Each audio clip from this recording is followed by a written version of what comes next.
Big win for diners against the practice of restaurants levying a mandatory service charge. The Delhi High Court has ordered both the National Restaurant Association of India and the Federation of Hotel and Restaurant Associations of India to pay a penalty of 1 lakh rupees each. This is for a complete non-compliance of the High Court directions dated 12th April 2023, in which the two organizations were asked to follow several directions. The organizations have been given until Friday to comply with the orders. Nalini Sharma, India Today TV's Legal Bureau, joins us for more information on this. Nalini, take us through exactly what has angered the High Court so much that it's taken this step. So what the Delhi High Court actually in its order has said is that there is a complete non-compliance by the National Restaurant Association of India as well as the Federation of the Hotels and Restaurants Association. And keeping that in mind, they said that due to this complete non-compliance is why this penalty has been imposed upon them.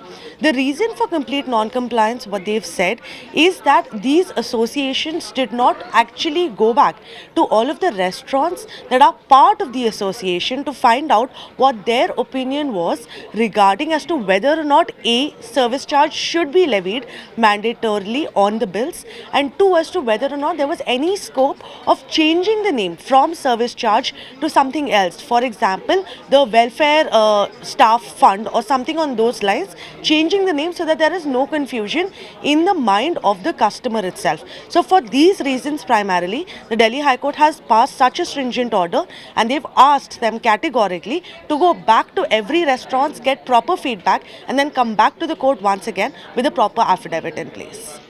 So what does this mean for the consumer in the legal battle going forward? So for the customers, it's actually going to be a long legal battle ahead, like you correctly pointed out, because the case is still not disposed of, that's pending before the High Court. Now the issue, like I told you earlier, was that the High Court was not happy with the affidavits that were filed by both the associations and the federation. So keeping that in mind, they've asked them to come back with a complete affidavit on what the restaurants that are part of these associations really have to say on these aspects. So it matters a lot, the impact on the consumers matters a lot with respect to what these restaurants actually say, because if there is a majority of restaurants that say that they are okay with doing away with service charge in their bills, then that will come as a big relief for the consumers who for a very long time have been fighting this legal battle against service charge being levied in restaurants across the national capital. But at the same time, if the majority of restaurants come ahead and said that no, they want to mandatorily levy the service charge and they refuse to even change the name of the service charge to something else, then that might come as a slight setback to the consumers who will still have to continue to shell out this money from the pocket. So it ultimately depends on the fact as to what the Delhi High Court decides. But before that, the Restaurant Federation as well as the associations both have to come before the Delhi High Court and give a categorical affidavit giving the stand of the restaurants, because ultimately it is the restaurants that will have to implement whatever the High Court decides in this entire regard. If you like the video, do like, comment, share and subscribe.